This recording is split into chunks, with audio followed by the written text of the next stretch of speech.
Hey guys, welcome back to the channel. Today I wanted to talk about rear camber wear.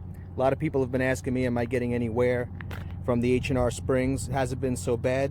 Finally, I'm starting to notice it. And this is what it looks like. Let me bring you under the car a little bit. I'm definitely gonna have to get the camber arms. It's not terrible, but these tires were in the front and they're kind of getting shot now all the way around.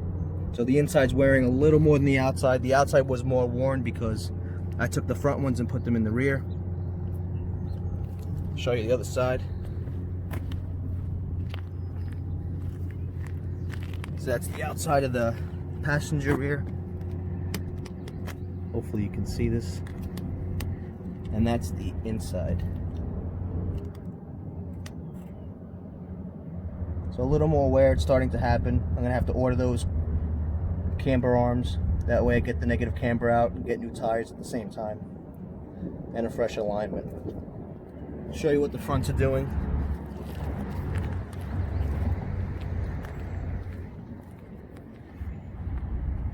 The fronts aren't wearing so well. These used to be the rears and the front.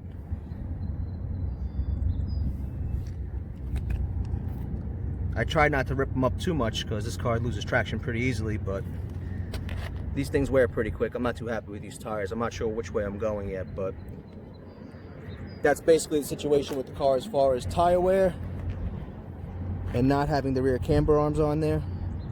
So I will be doing those eventually, hopefully in the next month or so.